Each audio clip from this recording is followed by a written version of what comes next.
کے چیلوں کے جلوس میں اور پھر 20 سفر کو راولپنڈی کے چیلوں کے جلوس میں یہ ثابت کر دیا تھا کہ جب تک ہم اکٹھے ہیں، جب تک ہم حسینی راہ پہ چلتے رہیں گے، ہمیں کوئی طاقت شکست نہیں دے سکتی، کوئی طاقت ہمارا روح تبدیل نہیں کرا سکتی، کوئی طاقت ہمیں مجلس چار دیواری کے اندر کرنے میں مجبور نہیں کر سکتی۔ ہمارے کیا جلوسوں کے روپ میں مساجد نہیں آتی؟ کیا اہل سنت بھائیوں کی مساجد نہیں آتی ہیں؟ لیکن ہم کیا کرتے ہیں؟ ہم حسینی کردار ادا کرتے ہیں، ہم ان مساجد میں جاتے ہیں، ہم ان مساجد میں وضو کرتے ہیں، ہم ان مساجد میں نماز ادا کرتے ہیں، کیونکہ وہ اللہ کا گھر ہے اور ہمارے امام حسین نے ہمیں یہی سکھایا ہے، لبیک یا حسین،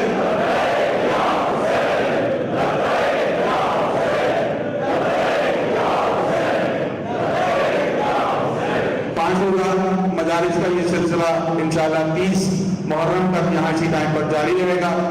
29 محرم کو بعد مجلس ماتمداری کا اہتمام ہے، جس میں راولپنڈی اسلام آباد کی مشہور تنظیمیں ماتمداری کریں گی۔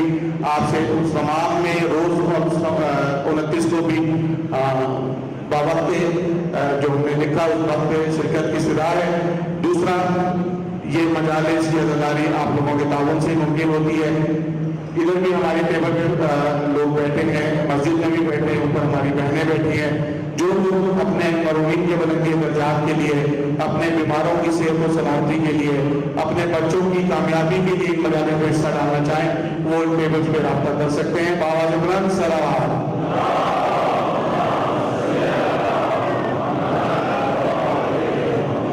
میں انتہائی عزت و احترام سے ملتمس ہوں حجت الاسلام والمسلمین جناب قبلہ مولانا سید نصرت اقبال بخاری صاحب سے کہ آپ تشریف لائیں اور آج 26 محرم 1442 ہجری مرکزی ماہ بارگاہ میں انجمن جانشانہ میں اہل بیت مشرق پاکستان کے زیر اہتمام 5 روزہ مجالس عزا کی پہلی مجلس سے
ایک سورہ فاتحہ 3 دفعہ سورہ توحید پڑھ کر تمام مومنین مومنات مرحومین تمام علماء تمام شہداء اپنے تمام مرحومین میرے مرحومین اور استاد سید سبت جعفر اور شہید قاسم سلیمانی کی روح کو پڑھ کر بسم اللہ الرحمن الرحیم۔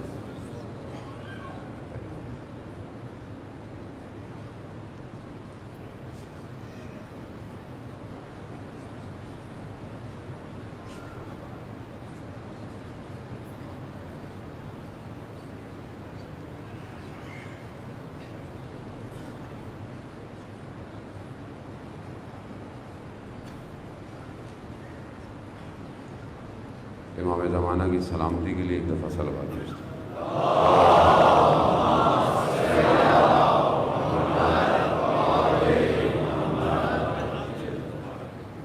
لا حول ولا قوة الا باللہ العلی العظیم۔ حسبنا اللہ ونعم الوکیل نعم المولا ونعم النصیر۔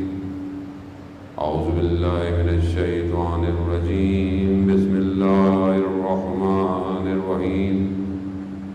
الحمد للہ الذی يؤمن الخائفين وينجي الصالحين ويضع المستغفرين ويهلك ملوكا ويستخلف آخرين والصلاة والسلام على رسول محبوب رب المشرقين والمغربين جد الحسن والحسين نبينا سيدنا أبي القاسم محمد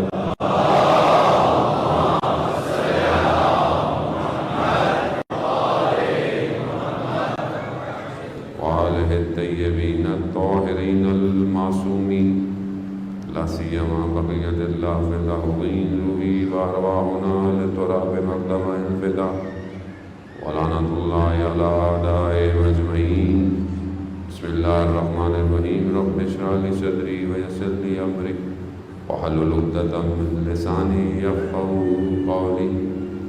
أما بعد فقد قال رسول الله صلى الله عليه وآله وسلم افضل الاعمال امتی انتظار الفرج. صلوات بھیجیں محمد.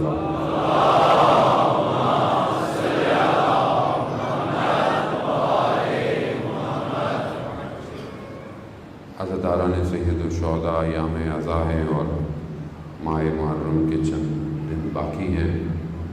یقیناً آپ اول محرم سے جو ہے وہ اس عزاداری کو قائم کیے ہوئے ہیں اور اسی سلسلے کی مجالس میں سے ایک مجالس یہ بھی ہے اور چند دن خداوند متعال نے یہ توفیق عطا کی ہے کہ آپ کے درمیان میں ان کا ذکر کیا جائے جن کا خود پروردگار ذکر کرتا ہے، اور اسی ذکر سے انسان کو رفعت ہوتی ہے، بلندی ملتی ہے. کہ چھٹے امام خود فرماتے ہیں کہ جب پوچھا گیا کہ جو قرآن جس ذکر کا بتا رہا ہے یہ کون سا ذکر ہے، تو فرماتے ہیں کہ نحن ذکر اللہ، ہم اللہ کا ذکر ہیں. تو جتنا ہم اس ذکر کو کریں گے، یہ ذکر ہمارا محتاج نہیں ہے، ہم اس ذکر کے محتاج ہیں. اگر ہم چاہتے ہیں کہ کسی بلندی یا کسی مقام پہ پہنچیں تو ہمیں اس ذکر کو ادا کرنا پڑے گا، اور اسی ذکر کو ادا کرنے کے لیے اور ذکر کو کمال تک پہنچنے کے لیے سید الشہداء کربلا پہنچے ہیں اور اپنے ساتھ ایسے لوگوں کو لے کر گئے کہ جنہوں نے ایسا ذکر کیا کہ جس نے مکان اور زمان کے حدود کو توڑ دیا، اور آج تک وہ ذکر ہمارے وجودوں کو گرم کیے ہوئے ہے. یہ ذکر انسان سے جو ہے وہ کچھ مانگتا ہے. ہر شخص یہ ذکر نہیں کر سکتا، یا یوں کہیں کہ کچھ مقدمات چاہیے اس ذکر کے لیے اپنے وجود کو سرشار کرنے کی. پہلی چیز یہ ہے کہ انسان معرفت حاصل کرے کہ وہ ذکر کر کیا رہا ہے اور ذکر کس کا کر رہا ہے. کہ جس نے بھی ان کے ذکر کیے وہ اس قابل ہوئے کہ پھر جب انہوں نے ان کا ذکر کیا تو پھر ان کا ذکر بھی اذکار میں شامل ہونے لگا، جس کی ایک مثال میں بہرحال آپ کے اذان عالی کو منتقل کرنے کے لیے اگر آپ کی سماعت ہے کہ بہرحال یقیناً انسان پہلی محرم سے مجلسیں سن رہا ہوتا ہے تو انسان تھک بھی چکا ہوتا ہے، اور ظاہر ہے وہ کیفیت انسان کی نہیں رہتی ہے انسان کی. لیکن بہرحال یہاں پہ جب آتا ہے تو اس کا وجود سرشار ہو جاتا ہے، باہر جیسا بھی ہو. تو بہرحال کیسے ذکر کیے لوگوں نے اپنی زندگیوں میں کہ علامہ امینی کے بیٹے بیان کرتے ہیں. علامہ امینی جنہوں نے غدیر کتاب لکھی، غدیر کتاب جو انہوں نے 30 سال محنت کی اور وہ ساری چیزیں جمع کی جو فضائل مولا کائنات تھے، ان سب کو جمع کیا. 30 سال لگ گئے، کہاں کہاں سفر کیا، ہندوستان سفر کیا، دمشق گئے، کبھی کہاں گئے کبھی کہاں گئے، اور بہرحال ایک مقام عطا ہوا. مقام کیسا عطا ہوا کہ خود وہ بیان کرتے ہیں کہ مجھے پتہ چلا بغداد میں کوئی پروفیسر ہے جو امام کی فضائل پہ کوئی کتاب لکھ رہا ہے. تو میں نے کہا جا کے دیکھوں یہ کیا لکھ رہا ہے، کہیں یہ نہ ہو کوئی ایسی چیز لکھ دے کل کو مشکل ہو جائے. تو کہہ رہا میں وہاں گیا اور اس سے باتیں شروع کی. جیسے ہی میں اس کے گھر داخل ہوا تو اس کے اہل خانہ سے ایک مسرت ایک خوشی کی کچھ صدائیں آئیں، جیسے کوئی خوشی آئی ہے گھر کے اندر۔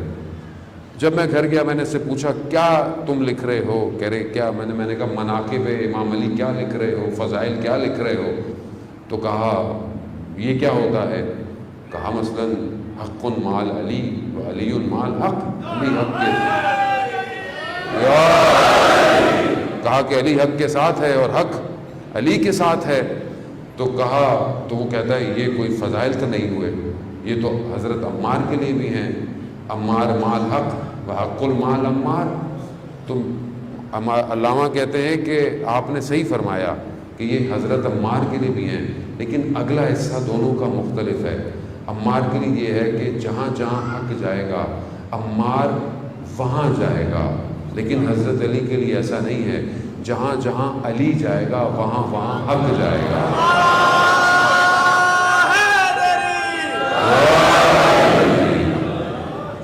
یعنی جب کہا میں نے گفتگو کی تو وہ پروفیسر کھڑا ہو گیا۔ میں نے کہا کھڑے کیوں؟ کہا آپ نے ذکر ایسا کیا ہے اس نے مجھے کھڑا کر دیا۔ کہا بہت گفتگو ہوئی، جب مجھے یقین ہو گیا کہ اب یہ صحیح لکھے گا تو میں جانے لگا۔ جب میں نکلنے لگا تو میں نے کہا کہ جب میں آپ کے گھر آیا تھا تو آپ کے اہل خانہ سے کوئی خوشی کی آواز آئی تھی، تو یہ خوشی کیسی تھی؟ کہا کہ میری ایک بیٹی شدید بیمار ہے، اور جب بھی کوئی شیخ آتا ہے، کوئی عالم آتا ہے جو کہ ہمارے مسلک کا ہے، تو وہ ایک دعا دیتا ہے پرچی پہ لکھ کے، تو تھوڑی دیر کے لیے اس کی بیماری دور ہو جاتی ہے۔ تو ہمارے گھر والے سمجھے کہ شاید ہمارا کوئی شیخ آیا ہے تو ان کے یہاں بھی وہی خوشی ہوئی۔ تو علامہ کہتے ہیں کہ اگر میں کچھ لکھ کے دے دوں تو کہا کوئی مسئلہ نہیں ہے۔ کہا میں نے ایک پرچے پہ علی لکھا، پرچہ فولڈ کیا اور دے دیا کہ اس کو اپنی بچی کے پاس رکھیں، اور کہا متصل ہوا۔ کہا مولا اگر ٹھیک نہیں ہوئی تو کھول کے دیکھیں گے کیا لکھا تھا۔ تو کہا پھر پتہ چلا کہ اس کی بیماری ہمیشہ ہی کے لیے ختم ہو گئی۔ وجہ معرفت۔ علم ہم بھی رکھتے ہیں مگر یقین نہیں رکھتے۔ جنہیں یقین تھا وہ ان منزلوں پہ کہاں پہنچے؟ ان کا بیٹا کہتا ہے میں نے خواب دیکھا والد کے انتقال کے بعد کہ روز قیامت ہے اور لوگ صف میں کھڑے ہوئے ہیں اور مولا کائنات جو ہے وہ جام کوثر پلا رہے ہیں ظرف سے۔ کیسے جیسے ہی میرے بابا کی باری آئی مولا نے وہ برتن رکھ دیا اور اپنے ہاتھوں میں کوثر کو اٹھایا اور کہا امینی تم نے دنیا میں میرے چہرے کو روشن کیا ہے، ہم اس عالم میں تمہارے چہرے کو روشن کریں گے۔ خوب یہ کیسے ہو گیا؟ کیونکہ جب ذکر کیا اس کا جس کا خدا ذکر کرتا ہے تو پھر انسان خود ایک مقام پہ پہنچ جاتا ہے۔ عزیزان محترم، ہمیں بھی اپنی زندگی میں ذکر کو اس مقام پہ پہنچانا ہے اور کوئی اس ذکر کو روک نہیں سکتا۔ یہ جو دنیا تھوڑا بہت ادھر ادھر مائنس پلس ہو رہی ہوتی ہے، یہ تو دنیا کے قوانین ہیں، قاعدے ہیں۔ اس ذکر کو روکنے کے لیے تو انہوں نے 100 سال 70,000 ممبروں سے کوشش کی تھی۔ 100 سال 70,000 ممبر۔ ابن حدید معتزلی ہے، سنی ہے، شیعہ نہیں ہے، خود لکھا ہے اس نے شرح نہج البلاغہ کہ 100 سال تک 70,000 ممبر سے اس ذکر کو روکنے کی کوشش کی، مگر جرداق مسیح پھر بھی لکھتا ہے، کرسچن ہے، کہتا ہے کہ یہ وہ ہستی ہے کہ جس کے فضائل کو دشمنوں نے جو ہے وہ اپنے اس اندر کے عقدے سے چھپایا اور دوستوں نے جان کے خوف سے چھپایا، مگر پھر بھی اسی کے فضائل سب سے زیادہ ہیں۔ اللہم صلی علی محمد وآل محمد وعجل۔ عزیزان محترم، خوب اب یہ ذکر ایسا ہے، یہ ذکر انسان کو تبدیل کرتا ہے۔ اگر ہم یہ ذکر کرتے ہیں اور یہ ذکر اگر ہماری زندگی کو تبدیل نہ کرے تو اس ذکر میں مشکل نہیں ہے، مشکل میرے اندر ہے کہ میں اس ذکر کو صحیح ادا نہیں کر رہا۔ یہ جو ہم اتنے مولا کو مانتے ہیں، لیکن ہم کب متصل ہوتے ہیں امام سے؟ اصل تو شرط یہ ہے نا کہ امام تک پہنچو۔ امام تو اپنے دشمن کو بھی دے دیتے تھے جو مانگتا تھا، امام نے تو کبھی کسی کو چھوڑا نہیں ہے۔ امام کی زندگی میں، چاہے وہ نان مسلم بھی آیا، امام کی بارگاہ سے خالی نہیں گیا. امام ہے، خدا کا نمائندہ ہے، لیکن بات یہ ہے کہ ہم نے امام کو کیا دیا اور ہم امام کو کیا دے رہے ہیں. یہی ہمارا موضوع ہے عزیزان محترم، کہ بہرحال خدا توفیق دے کہ ہم اس پہ گفتگو کر سکیں کہ وقت کے امام کے لیے ہماری کیا ذمہ داریاں ہیں. اس تک پہنچنا ہمیں کمال ہے. وہ تبھی ہم پہنچیں گے جب ہمیں امام سمجھ میں آئے گا. جب آپ کو یہ پتہ ہو کہ فلانا شخص، فلانی کمپنی، فلانی جگہ، فلانی چیز کی یہ اہمیت ہے، تو پھر آپ کوشش کرتے ہیں کہ میں اس کو حاصل کروں، میں اس تک پہنچوں. جب آپ کسی جگہ کے بارے میں سنتے ہیں تو آپ اس جگہ کے مشتاق ہوتے ہیں کہ میں اس جگہ کو دیکھوں جا کے. جب امام کی معرفت حاصل ہو گئی لوگوں کو تاریخ میں، جس کو ہوئی، اس نے اپنے آپ کو پیچھے نہیں ہٹایا، وہ پہنچا ہے. زہیر ابن کین مقام پہ جب حضرت مسلم کی شہادت ہو گئی کوفہ میں، تو امام نے جب خبر سنی تو امام نے کہا اپنے اصحاب کو کہ تم جانا چاہو تو جا سکتے ہو، ہمارے ساتھ تو یہ ہوگا. تو زہیر جو کہ خود دنیا دیکھ چکا تھا، دنیا کے ہر درد کو اس نے چکھا ہوا تھا، اور فراوان دولت تھی زہیر کے پاس، اس کے اپنے کاروان تھے، سب کچھ لگتے تھے، ایسا نہیں تھا کہ اس کے پاس کچھ تھا نہیں، دولت تھی اس کے پاس، چھوڑ کے آیا تھا. کیا کہتا ہے؟ مولا اگر دنیا کی عیش، دنیا کی زندگی کی لذتیں دائمن بھی ہوتی، یعنی ہمیشہ بھی قائم رہتی، تو بھی ہم آپ کو نہیں چھوڑتے.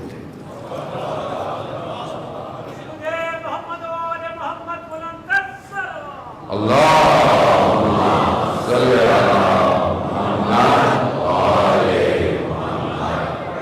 یعنی کیا؟ یعنی بہت بڑا جملہ ہے عزیزان محترم، اگر غور کریں تو. یعنی کیا؟ یعنی ابھی ہمیں کہتے ہیں کہ بھائی یہ کر لے، وہ کر لے، دنیا تو ختم ہو جائے گی، ویسے بھی کتنا دن زندہ رہنا ہے، انسان تو مر جائے گا، ختم ہو جائے گا، تو ہمیں تھوڑا سا خوف ہوتا ہے، ہم کو اچھے کام کرتے ہیں، یہی ہے نا. اور ہمیں کیا ہوتا ہے؟ لیکن اگر نہ بیمار ہونا ہو، نہ بڑھاپا آنا ہو، نہ کوئی چیز چھننے کا خوف ہو، نہ مرنے کا خوف ہو، پھر انسان اچھا عمل کرے گا. زہیر کیا کہتا ہے کہ اگر یہ ساری عیش عشرتیں لذتیں دائمن ہوتی، ہمیشہ انہوں نے رہنا ہوتا، تو بھی ہم آپ کو نہیں چھوڑتے. کیوں؟ کیونکہ امام کو پہچانتے ہیں. امام حیات ہے، امام زندگی ہے. جو امام تک پہنچ گیا پھر اس نے اپنے آپ کو کٹوا دیا مگر پیچھے نہیں ہٹا. کیسے پہنچ گئے؟ کیا چیزیں تھیں؟ عزیزان محترم، بہرحال یہ چند دن تھوڑی سی زحمتیں آپ کو لینی ہیں، اور یقیناً خدا جو ہے وہ ہمیں ان ایام کے آخر میں اس مقام تک پہنچائے کہ ہم اپنے امام تک پہنچیں. ہم حرکت تو کر رہے ہیں، ہم بڑھ رہے ہیں آگے، ہم سن بھی رہے ہیں. ایسا نہیں ہے کہ ہم نہیں سنتے یا علماء بیان نہیں کرتے، نہیں، بیان ہوتا ہے، سنتے ہیں، سمجھتے ہیں، لیکن بہرحال کہیں نہ کہیں کسی نہ کسی جگہ پہ ہم پھنسے ہوئے ہیں، کوئی نہ کوئی رکاوٹ ہے. پروردگار قرآن میں جب اصحاب کہف کی قرآن کی آیات کے جو سید الشہداء نے نیزے پر انجام دی ہے، کہ شخص کہتا ہے کہ میں قرآن کی اتنی خوبصورت تلاوت سنی تو میں نے کہا کہ یہ کس کی آواز ہے؟ تو کہا میں نے جب باہر کی طرف اپنے حجرے سے سر نکالا تو میں نے دیکھا نیزے پر ایک سر ہے، سورہ کہف کی تلاوت کر رہا ہے. ام حسبتا ان اصحاب الکہف والرقیم کانوا من آیاتنا عجبا. یعنی امام اپنے آپ کو ان آیات کا مصداق کہہ رہے ہیں، معجزہ ہے. جو امام نیزے پر قرآن پڑھ رہا ہو اس کے ماننے والے کتنا قرآن پڑھتے ہیں، کتنے قرآن کی تلاوت ہوتے ہیں. زندگی میں کتنا قرآن ہے، ہماری زندگی میں قرآن کتنا ہے. گھر میں رکھا ہوا ہے مولانا صاحب، جب سفر پہ جاتے ہیں تو سر کے نیچے سے گزر جاتے ہیں، جب کوئی مر جاتا ہے تو فاتحہ پڑھ دیتے ہیں۔ قرآن وجود میں کہاں ہے؟ قرآن سے انسیت کتنی ہے، مانوس کتنا ہے قرآن سے انسان۔ مگر یہ نہیں کہا تھا رسول خدا نے کہ میں تمہارے درمیان میں دو بھاری چیزیں چھوڑ کے جا رہا ہوں، ایک قرآن اور ایک عطرت، یہ دونوں مجھ تک پہنچیں گے۔ تو اب امام تو غیبت میں ہے، ظاہر نہیں ہے، تو ابھی کیا چیز ہے حاضر ہمارے پاس؟ قرآن۔ تو قرآن کتنا ہے میری زندگی میں؟ کیونکہ مشکل یہ ہے کہ جب ہم عمل کی بات کرنا شروع کریں تو پھر انسان اپنے کندھوں کو جھاڑنا شروع کر دیتا ہے۔ قرآن کی بات کرے تو کہتے ہیں مولانا صاحب قرآن تو سمجھنا چاہیے، تفکر کرنا چاہیے۔ بھائی پڑھیں گے تو سمجھ آئے گا نا، بغیر پڑھے سمجھ میں آئے گا، تلاوت کیے بغیر سمجھ میں آئے گا۔ شب عاشورہ امام مہلت مانگ رہے ہیں کس کی؟ تلاوت اور عبادت کی۔ ہماری زندگی میں قرآن کتنا ہے؟ بہرحال یہ ایک کوشچن مارک ہے میرے اپنے اوپر۔ قرآن جب اصحاب کہف کی گفتگو کرتا ہے کہ یہ کون تھے اصحاب کہف، یہ غار والے، یہ کون تھے؟ پروردگار کہتا ہے یہ میری عجیب آیات ہیں، یعنی میری نشانیاں ہیں۔ یہ اصحاب کہف کا واقعہ آپ نے سنا ہوا ہے، سنتے رہتے ہیں۔ انہیں کون سی چیز نے کھینچا کہ وہ اپنے پروردگار کی طرف اس طرح متوجہ ہوئے؟ کیونکہ زمانہ پر آشوب تھا اور شرک اور بت پرستی اوج پہ تھی، اور یہ الہی چند جوان جو خدا کی طرف متوجہ تھے، جو کر سکتے تھے کرے، پھر انہوں نے اپنے آپ کو ایک عالم میں، پھر پروردگار نے ان کو اپنی رحمت کے ذریعے سے ان کے کانوں کو دنیا کے شوروں سے سلا دیا۔ بس میں کچھ مفاہیم کی طرف جو اساتید حوزے میں بیان کرتے ہیں وہ آپ کی طرف متوجہ کرنا ہے۔ میں کوئی تفسیر کا میرا نہ مقصد ہے نہ یہ مقام ہے تفسیر کو بیان کرنے کا۔ یعنی پروردگار کہتا ہے کہ ہم نے ان کے کانوں میں خاموش کر دیا، ان کے کانوں پہ پردے ڈال دیے، جو شور ہو رہا تھا دنیا میں اس سے ان کو خاموش کروا دیا اور ان کو سلا دیا۔ دنیا کی جو لذتیں ہیں، جو زینتیں ہیں، وہ چند طرح کی زینتیں ہیں کہ دنیا اس زینت میں کھو جاتا ہے، اور یہی دنیا کی زینت اور لذتیں انسان کو بربادی کی طرف لے کے چلی جاتی ہیں۔ انسان جانتا ہوتا ہے سب کچھ لیکن پھر بھی انجام نہیں دیتا۔ چند جوان جب صحیح ہوئے تو خدا نے انہیں حفاظت کیا اور انہیں ایک غار میں رکھا، یعنی دنیا سے بچایا، اور ان کے کانوں کو دنیا کے شوروں سے، دنیا کے ہر طرح کی بازار سے بچا کر انہیں محفوظ رکھا، اور ایسے حفاظت میں ہے کہ آج تک اسی غار کے اندر ہے۔ اور کس کے لیے ہے؟ آخری امام کے وقت اٹھائے جائیں گے، اٹھائے جائیں گے۔ یہ آیات الہی ہیں، یہ نشانیاں ہیں کہ آج جو اس زمانے میں دنیا تھی، جو اس زمانے میں سسٹم تھا، نظام تھا، وہ کس طرف کھینچ رہا تھا، کیوں یہ جوان اس کے خلاف کھڑے ہوئے تھے، کیوں انہوں نے اپنی جانوں کو خطرے میں ڈالا؟ کیونکہ بت پرستی، شرک پرستی اور وہ دنیا کو تباہ اور برباد اور فساد کرنے والا نظام حاکم تھا۔ آج دنیا میں کون سا نظام حاکم ہے؟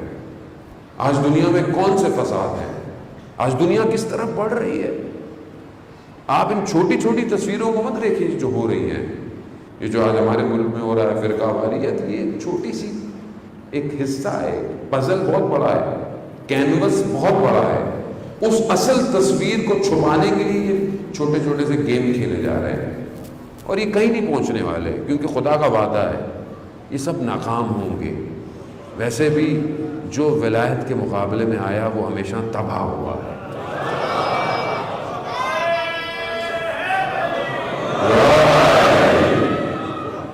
یہ تو کچھ بھی نہیں ہے ذرا محترم۔ فرعون انا ربکم الاعلی، میں ہوں، سب کچھ اپنے انڈر میں، مار دو، مردوں کو مار دو، عورتوں کو غلام بنا دو، بچوں کو پیٹوں میں ذبح کر دیا۔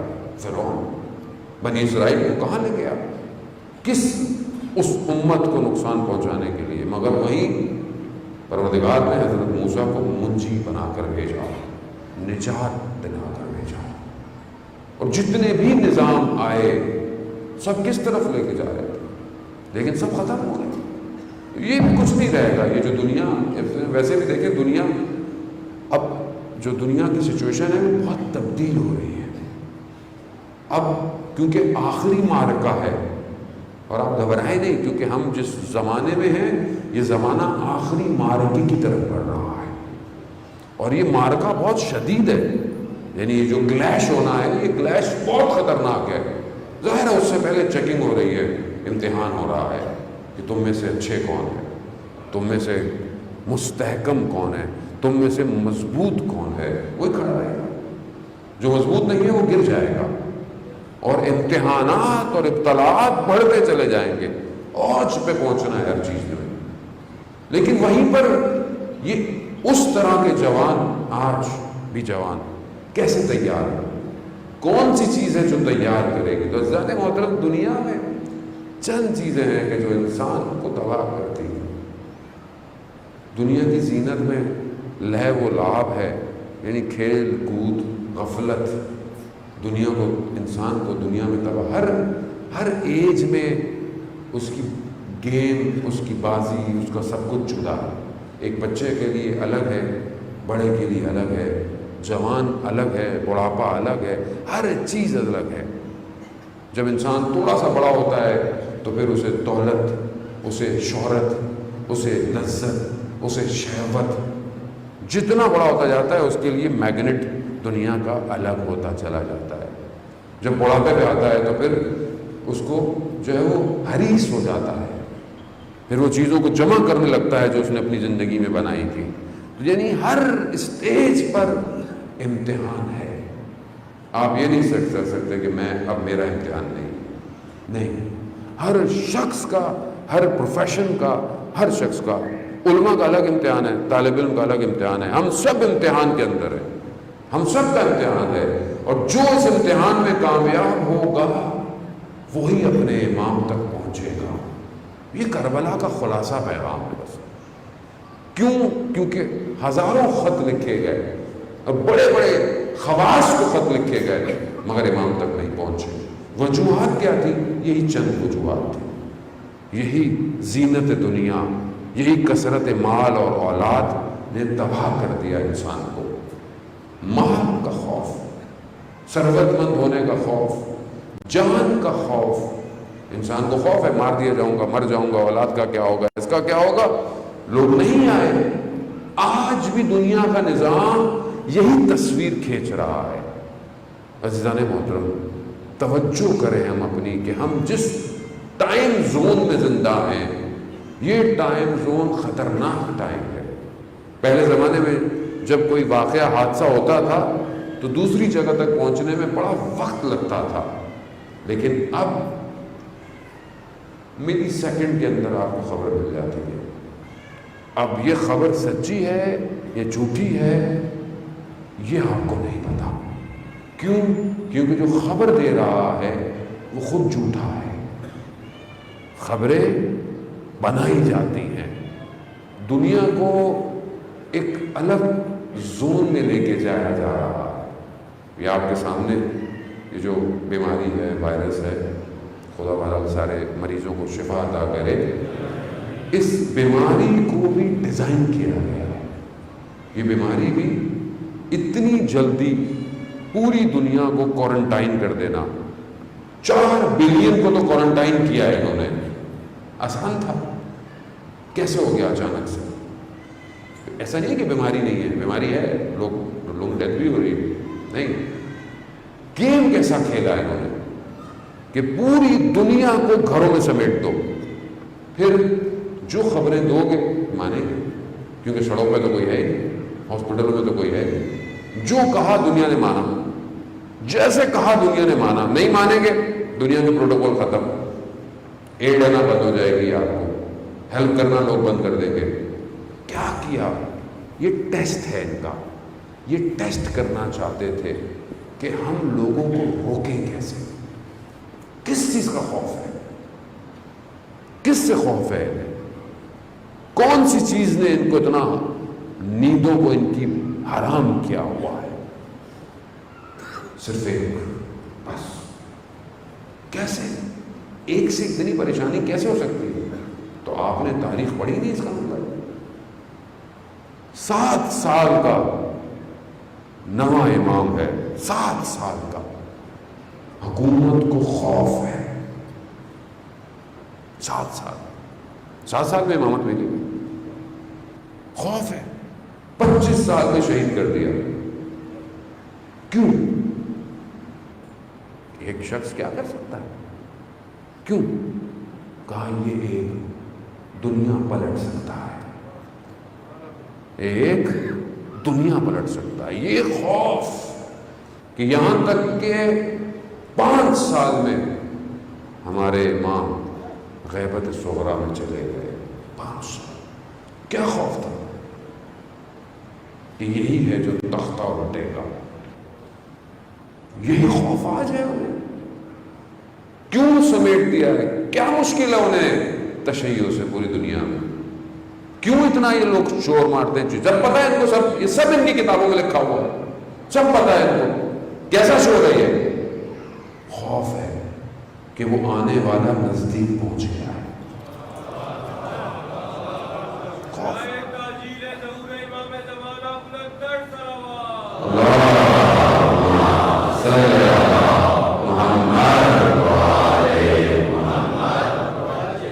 خوف اسی کا ہے کہ وہ قریب پہنچ گیا ہے۔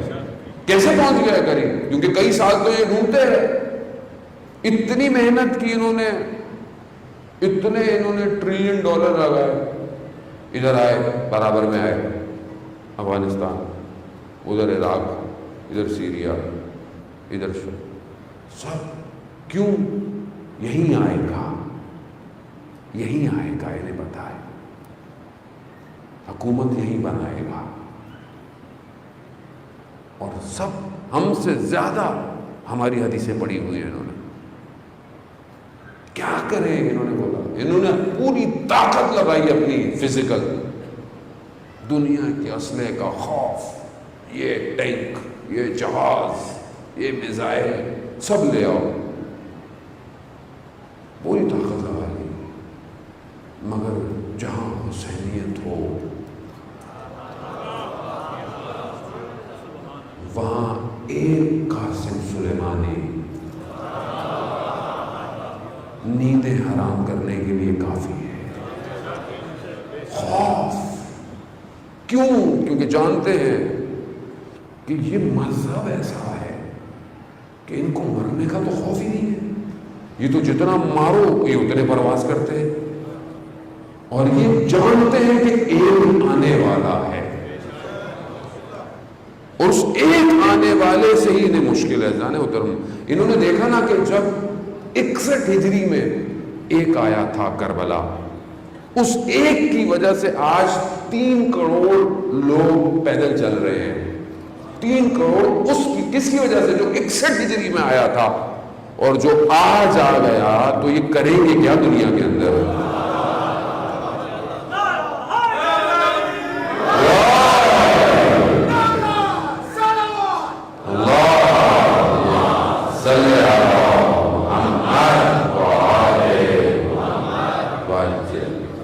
یہ خوف ہے پوری دنیا کو، اس خوف کے لیے پورا پلان، پوری دنیا کا سسٹم، سائبر ورلڈ، سب انہوں نے اپنے ہاتھ میں لیا ہوا ہے۔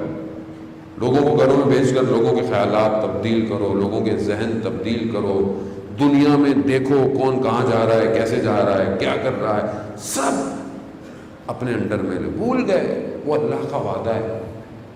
اللہ کا وعدہ کبھی بھی جو ہے وہ ایسا نہیں کہ پورا نہ ہو۔ اللہ کا گروہ ہے، بقیت اللہ ہے، اللہ کا باقی ہے، وہ آئے گا، لیکن اس تک پہنچنا کمال ہے جانے محترم۔ وہ آئے گا، اسے کوئی نہیں روک سکتا۔ مسئلہ ہمارا اور آپ کا ہے، ہم پہنچیں گے یا نہیں پہنچیں گے اس کا۔ وہ تو آئے گا، وہ تو 61 ہجری میں بھی کربلا آیا، اس نے 18,000 یا 12,000 جو بھی خط ہے وہ لکھے. لوگوں نے بولا آئیے آئیے آئیے آ جائیے. کتنے آئے؟ تھوڑے سے. لیکن کیا اس کو کوئی روک پایا؟ وہ آیا. یہ بھی آئے گا, اسے کوئی روک نہیں سکتا. غم یہ رہ نہ چاہے کہ میں نہیں پہنچا. ساری زندگی مجلسوں میں بیٹھا رہا, جلوسوں میں ماتم کرتا رہا, سب کرتا رہا, میں نہیں پہنچا. غم اس بات کا ہے. اس کا کوئی خوف نہیں ہے. جو شور شرابہ ہو رہا ہے یہ کچھ نہیں کر سکتا. یہ تو اب تو سپر پاور بھی ختم ہو گئی جو پاور تھی. اب تو پاور کچھ نہیں ہے. اب تو پاور صرف ایک ہی ہے بس. جہاں ولایت ہے وہی پاور ہے.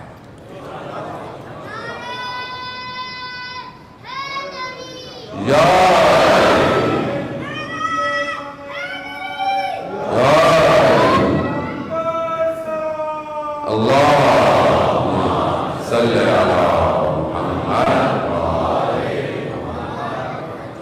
عزیزان محترم, ہم اپنی توجہ کریں کہ ہمیں دنیا کہاں کھینچ رہی.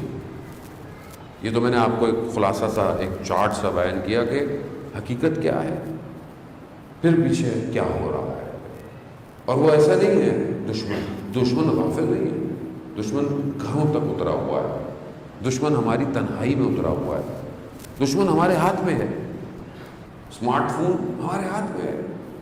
دشمن اس کے ذریعے سے ہمارے نفسوں کو کنٹرول کر رہا ہے. جب دل چاہتا ہے نفس برباد کر دیتا ہے. اور ہم نے بھی اپنے آپ کو اتنا ہلکا کیا ہوا ہے کہ ہم بھی اسی کا شکار ہو چکے ہیں.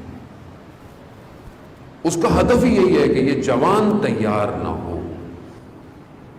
لیکن اگر قرآن پڑھتا ہو, سورہ کہف سمجھتا ہو, تو خدا سے جب توکل کرے گا, خدا کی بارگاہ میں جائے گا, تو خدا اس کے کانوں کو اس دنیا کے شوروں سے بچا دے گا, اسے محفوظ کر دے گا اس دن کے لیے جس کا انتظار ہے. لیکن اس کے لیے ظاہر ہے ہم اپنے آپ کو اپنی طرف توجہ دیں کہ ہم کہاں ہیں, میں کہاں ہوں. میں اپنے آپ کو دیکھوں کہ میں دنیا میں کتنا مگن ہوں, میرے لیے دنیا کیا ہے, اور میں کتنا اپنے وقت کے امام سے متصل ہوں. میرے دن اور رات کیسے گزرتے ہیں, میری تنہائی کیسے گزرتی ہے. عزیزان محترم, میں بھی بہرحال جہاں پڑھ کے آ رہا تھا وہاں میں نے بیان کیا حدیث, پوری تو شاید میں نہیں بیان کر پاؤں گا. مجلس اور عزاداری یہ ایک مقدمہ ہے ظہور کا. جب ہم آتے ہیں سننے تو امام رضا علیہ السلام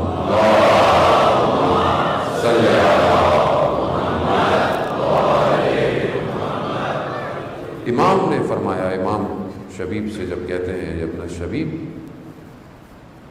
کہ پہلی چیز گریہ ہے, رونا ہے, سید الشہداء ہے.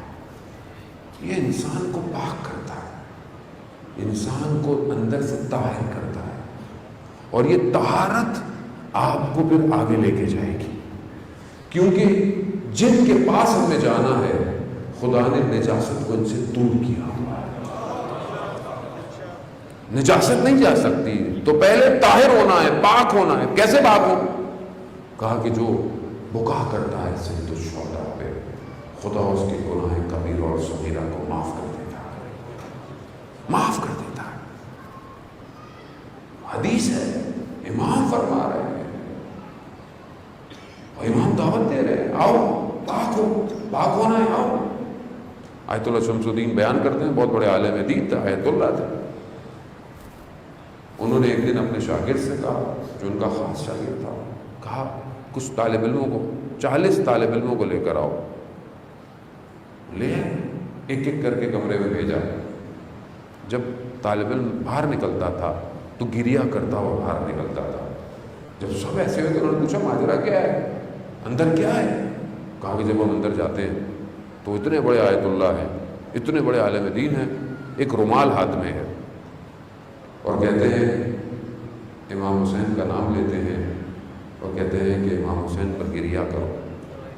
اور جب ہم گریہ ہوتے ہیں تو اس رومال سے آنسوؤں کو صاف کرتے ہیں اور کہتے ہیں کہ یہی میں اپنی قبر میں لے کے جانا چاہتا ہوں.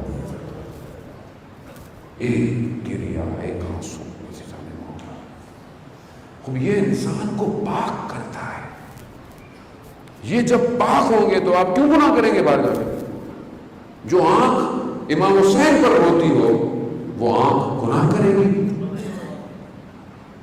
آنکھ کیسے گناہ کرے گی؟ یہ تو وہ آنکھ ہے جو قیامت والے دن سب ساری آنکھیں گریا کر رہی ہوں گی تو یہ آنکھ خوش ہوگی، بروسرت ہوگی. تو ہم پہلی شرط بخا، جو ہمیں محنت نہیں کرنی پڑتی ہے، یعنی ہم کوئی محنت نہیں کرتے پورا سال. ہوتا ہے نا کہ انسان 40 دن کو عبادت کرے تو پھر کسی کمال میں پہنچتا ہے. نہیں، ہم تو یہاں آتے ہیں، امام کا نام آتا ہے، ہماری آنکھ میں آنسو آ جاتا ہے. کیوں؟ امام نے کربلا میں کمال کیا ہے. ایک ظاہر کربلا ہے، ایک باطن کربلا ہے. ظاہر کربلا ہے جو بہرحال جس کو بھی ہم بیان کرتے ہیں پہنچتے ہیں. باطن کربلا ہے کہ جسے امام نے اس ظرفیت کو اپنے وجود، امام ساری چیزوں کو اپنے وجود پر لے کر ہمیں ہر عالم سے باہر نکال رہے ہیں. یہ امام ہے عزیزان محترم، اور یہ دروازہ کھلا ہوا ہے، یہ وادی کھلی ہوئی ہے، آج بھی کھلی ہوئی ہے. آؤ تم بھی. لیکن ہم اس طرح تیار ہو کے نہیں آتے. اس لیے کہتے ہیں کہ مجلس میں آؤ باوضو ہو کے آؤ، بادب ہو کے آؤ. کیوں؟ کیونکہ اس محرم میں جو عطا ہوتی ہے پروردگار کی طرف سے وہ خاص ہے. علماء انتظار کرتے تھے اس عطا کا. جس طرح ماہ رمضان میں عطا ہوتا ہے بہت کچھ ہر سال، ماہ محرم میں بھی عطا ہوتا ہے. کیا عطا ہوتا ہے؟ امام تک پہنچنے کی معرفت. یہی کہا کہ پہلی چیز بقا، دوسری بہرحال زیارت ہے، پھر لان ہے، پھر بہرحال. اور پھر امام فرماتے ہیں کہ میں بہت تیزی سے بہرحال اس مطلب کو آپ کے اذان عالی میں منتقل ہوں. امام فرماتے ہیں کہ جب بھی تم یاد کرو ہمارے جد کو، سید الشہداء کو، امام حسین علیہ السلام کو، تو ہمیشہ یہ طلب کرو، یہ تمنا کرو کہ ان کے اصحاب کی طرح میں بھی جو ہے وہ قربان ہو جاؤں. یا لیتنی کنت معہم. گواہی دو اس بات کی کہ کاش ہم بھی ہوتے تو ہم بھی کامیاب. کہا جب بھی یاد کرو سید الشہداء کو ہمیشہ یہ تمنا کرو. یہ تمہاری تمنا تمہیں مقام عطا کرے گی. ہر وقت طلب کرو. ان جیسا تو کوئی نہیں ہو سکتا ظاہر ہے، لیکن اس راستے پر تو جا سکتا ہے. اس راستے کو تو تمنا کرو. یہ امام فرما رہے ہیں. امام ہمیں سلوک کا راستہ دے رہے ہیں. اگر تمہیں وادی حسین تک پہنچنا ہے تو تمہیں یہ کرنا پڑے گا، اور جب یہ کرو گے تو پھر تمہیں وہ مقام عطا ہوگا. تو ہم اپنی زندگی میں دیکھیں عزیزان محترم، یہ سب کچھ کر رہے ہیں. خدا کا شکر ہے کہ ہم یہ کر رہے ہیں. لیکن کیا اس سب کرنے کے بعد ہم کسی مقام پہ پہنچ رہے ہیں یا نہیں پہنچ رہے؟ کیا ہم اپنے وجود کو محسوس کرتے ہیں کہ امام کے قریب ہے یا نہیں؟ کیا ہم امام کو یاد کرتے ہیں یا نہیں کرتے؟ امام ہماری زندگی میں کتنا ہے؟ ہر شخص اپنے آپ سے پوچھے. مطلب میں آپ کو نہیں دیکھ سکتا، آپ مجھے نہیں دیکھ سکتے اندر سے، لیکن اصل ہدف کربلا کو یاد کرنے کا یہی ہے کہ ہم امام تک پہنچے. تو ہم کتنا امام تک پہنچ پا رہے ہیں؟ کون سی چیز ہے جو مجھے روک رہی ہے؟ تو اگر میں اپنی زندگی میں زوم کروں، دیکھوں، تو میں کہیں نہ کہیں پھنسا ہوا ہوں. شاید میری عبادت ٹھیک نہیں، شاید میرے معاملات، میرے حقوق، میرا اٹھنا بیٹھنا، میرا لقمہ، کون سی چیز ہے جو مجھے مشکل میں ہے؟ ایسا نہیں کہہ سکتا کہ میں سارے کام کرتا رہوں اور بس امام کو یاد کروں. تو ایسا نہیں ہو سکتا عزیزان محترم. امام کو خالص چاہیے، خالص. اور ایسے خالص ایک روایات کہتی ہے کہ آخری زمانے میں اتنا اٹھا پٹخا جائے گا، اتنا غربغال کیا جائے گا، اس طرح جھجوڑا جائے گا کہ جو خالص ہوگا وہ بچ جائے گا خالی. جس طرح حضرت نوح علیہ السلام کہ 950 سال تک تبلیغ کرتے رہے. کتنے مومنین آئے؟ کتنے لوگ آئے؟ تھوڑے سے.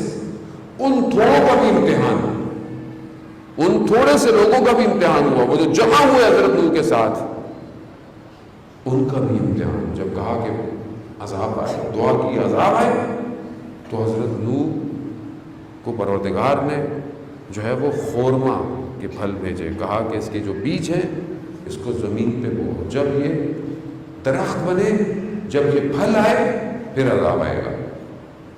وہ کہتے ہیں کہ 15 سے 18 سال لگے درخت کو پھل دینے میں. پھر جب وہ پھل بنے، پھر کہا کہ ان کے بیجوں کو دوبارہ، پھر اس کو دوبارہ 5 دفعہ یہ کہتے ہیں سلسلہ چلتا رہا. کیوں؟ یہ جو آئے تھے ان کی استقامت دیکھنی تھی. سخت ہے. ہم کیا سمجھتے ہیں آسان ہے نبی کے ساتھ چلنا؟ شفاعت پیمبر میں، وادی پیمبر میں داخل ہونا آسان ہے؟ نہیں عزیزان محترم، بڑی ذمہ داری ہے. اس لیے کہا جاتا ہے کہ بہت ذمہ دار ہو کر دین کے لیے قدم اٹھائیں. یہ ممبر بہت ذمہ داری ہے. یہ خامخواہ کسی ایسے کو نہ دے دیں جو آپ کو امام سے دور کر دے. یہی کہ آج ہم نے معاشرے کے اندر بغیر دیکھے سوچے سمجھے ہم نے ایسے لوگوں کو ممبروں میں بٹھا دیا کہ جس نہج پہ آج ہمارا معاشرہ پہنچ گیا. جو بھی یاد رکھے، یہ جو بھی امام آپ کو، وہی دشمن ہے امام اہل بیت کا. ظاہر کو مت دیکھے، ظاہر دھوکہ دینے کے لیے ہے. اور یہ دشمن نے یہی تو کیا.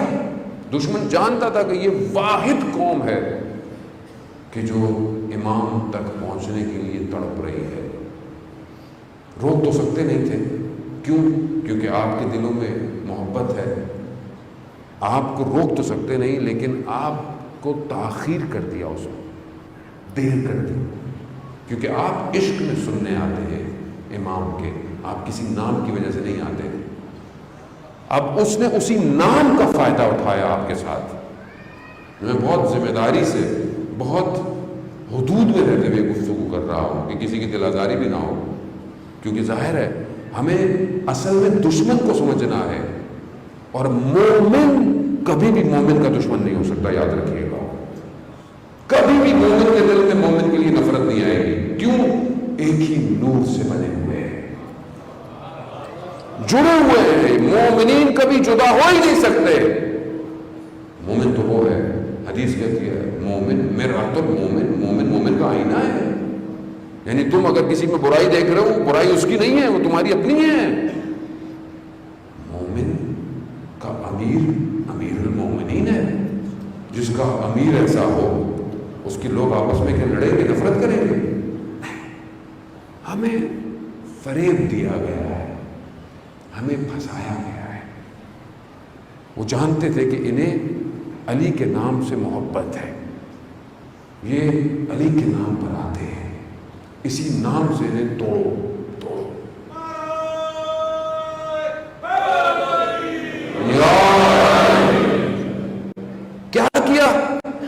کیا کیا؟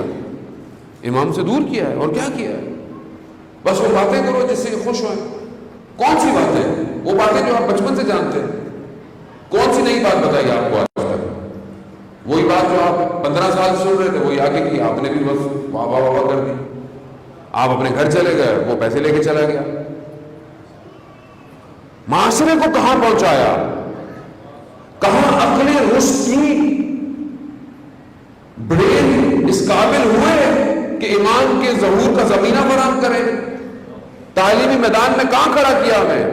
کون سے انسٹیٹیوشن، کون سی یونیورسٹیز، کون سا سسٹم ڈیزائن کیا ہم نے آج تک؟ کہاں آرٹیفیشل انٹیلیجنس روبوٹس تک یا کسی اور ڈیولپمنٹ تک لے کر آیا ہمیں؟ کتنا بڑی دانشگاہ ہے یہ، کتنی بڑی یونیورسٹی ہے یہ. کہاں لے کے گئے ہمیں؟ الٹا لڑوا دیا آپس میں بھی لڑوا دیا، دوسرے فرقوں کے ساتھ بھی لڑوا دیا. کس کا قصور ہے؟ کون سی چیز تھی جس نے یہ کیا؟ ہمیں جب کوئی کہیں کہ جی باہر سے لوگ آتے ہیں، باہر سے کہاں سے آتے ہیں؟ یہیں سے آتے ہیں. ہم ہی لوگوں میں سے ہی لوگ بکتے ہیں. میں اپنے آپ کو قصور، آپ کو کسی کو نہیں کہہ رہا خدا نہ خاصہ کہ آپ برا مانیں اس بات کو، لیکن اس نیچ پہ پہنچ گئے ہیں، بہت مجبوری ہو گئی ہے کہ ہم دیکھیں کہ آنے والا بیان کیا کر رہا ہے. یہ نہ کہیں کہ بس وہ مولا کا ذاکر ہے جو بھی کہے گا بس چلو. کیسے چلو عزیزان محترم؟ سید الشہداء اپنے جوان علی اکبر کو لے کر کربلا اس لیے آئے تھے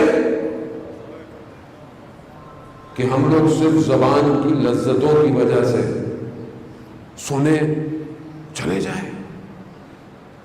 وقت کا امام 1181 سال ہو گئے غیبت کے پردے میں منتظر ہے. کس کی وجہ سے؟ 14 سال 7واں امام زندان میں رہا. کس کی وجہ سے؟ کون تھے جو نہیں اکھاڑ پائے اس وقت کے دشمنوں کو؟ کس کا قصور تھا؟ ہمارا قصور ہے. ہماری وجہ سے دیر ہو رہی ہے. ہماری وجہ سے یوسف زہرا اپنی تنہائی میں صبح شام سید الشہداء پہ گریہ کرتا ہے. ہمارا قصور ہے. کیوں کسی اور کو قصوروار ٹھہرا ہے؟ میں اپنے آپ کو قصوروار، میرا قصور ہے. وہ تہران کا جو پہلے دوست تھا، موچی تھا، طالب علم بھی تھا، سادہ سی دکان تھی اس کی، ابا کبا پہنتا تھا، لیکن اپنے نان نفقے کے لیے یہ کام کرتا تھا. وہ چھوٹی سی دکان، آیت اللہ مصطفیٰ تہرانی کہتے ہیں کہ وہ ایک چھوٹی دکان ایسی تھی کہ بڑے سے بڑا عالم اس کی دکان پہ آتا تھا. بڑے سے بڑا. خود بیان کرتے ہیں کہ کیوں آتا تھا؟ کیونکہ وہ جو سادہ سا شخص تھا وہ ہر ہفتے امام سے ملتا تھا. سادہ سا شخص تھا، ہر ہفتے. خود آیت اللہ تہرانی کہتے ہیں کہ انہوں نے میرے والد کو ایک نبات دی جو زعفران سے بنی ہوئی ہوتی ہے، اور اس میں سے میرے والد نے ایک ذرہ میرے دہان میں ڈالا تھا، جس کی وجہ سے یہ سارا علم باہر آ رہا ہے. اور بہت مشہور ہے امام سے ملاقاتیں، کچھ ملاقاتیں بہت مشہور ہیں. تو ان سے پوچھا کہ آپ کی امام سے کیسے ملاقات ہے، کس طرح آپ سے ملتے ہیں؟ کہا میں نے خواب میں رسول خدا حضرت محمد مصطفیٰ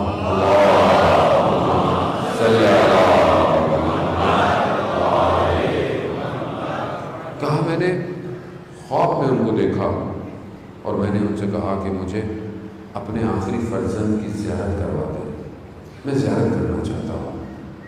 تو انہوں نے فرمایا کہ تم بھی وہی کرو جو ہمارا آخری بیٹا کرتا ہے. کہا کیا کرو؟ کہا صبح اور شام وہ حسین پر گریہ کرتا ہے. کہا تم بھی گریہ کرو.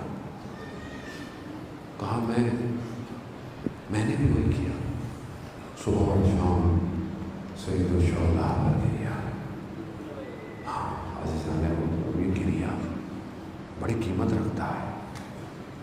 اسے تو وہ بیمار جانتا ہے جو 40 سال گریہ کرتا رہا. چند گریے ہیں نا، چھٹے امام کہتے ہیں کہ چند گریے ہیں عالم کے. ایک حضرت آدم کا گریہ، ایک حضرت یعقوب کا گریہ، حضرت یوسف کا گریہ، اور ایک حضرت زہرا کا گریہ، اور یہ 5واں گریہ ہے سید السجاد کا. اور ان آخری 2 گریوں میں نا بڑی مماثلت بھی ہے. وہاں بھی ہماری بیوی نے اتنا گریہ کیا کہ خود فرماتی ہے کہ اگر یہ مصیبتیں روز روشن میں پڑتی تو تاریکی میں بدل جاتے. مدینہ کے لوگ کہنے پر مجبور ہو گئے ابن الحسن فاطمہ سے کہیے یا دن میں بھی عمر کریں یا رات میں گریہ کریں. ہاں زیادہ اسی گریے کو سمیٹنے کو ماں آئی نہیں ہوتی ہے. ہم تو ایک مجلس میں جاتے ہیں تھک جاتے ہیں، وہ پہلی محرم سے نہ جانے کس مجلس سے کہاں جاتے ہیں. ان آنسوؤں کو جمع کرتے ہیں اپنے اس فرزند کے جسے چاہیے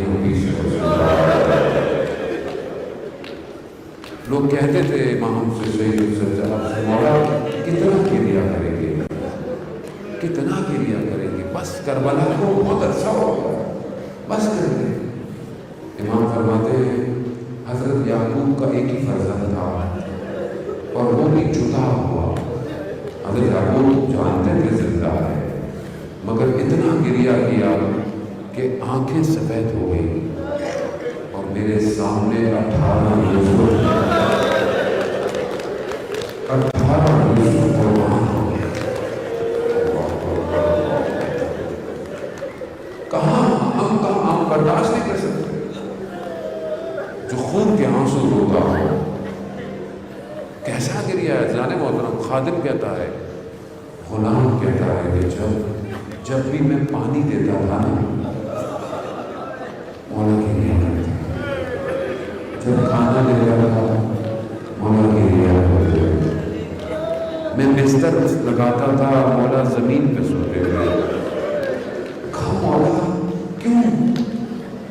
کیوں دن میں روزے رات کو عبادتیں مولا نہیں چھوڑا، میرے بابا کو پیاسا اور بھوکا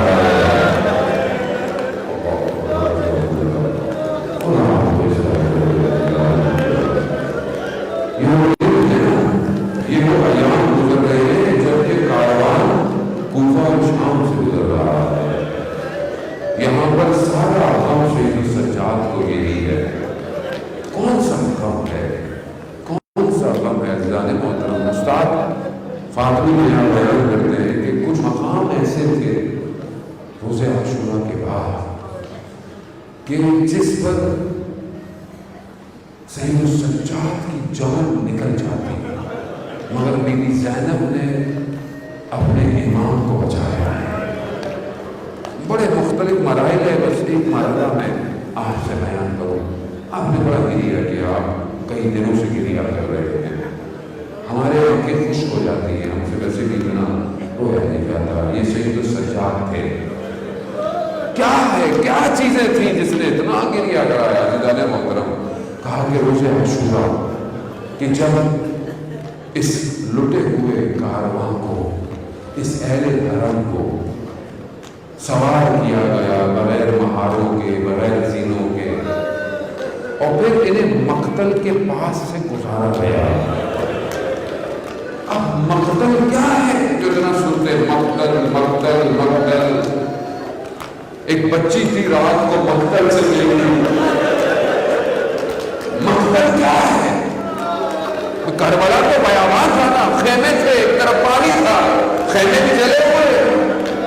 اس دشت و بیابان میں جہاں سر بریدہ لاشیں تھے اسے مقتل کہتے ہیں۔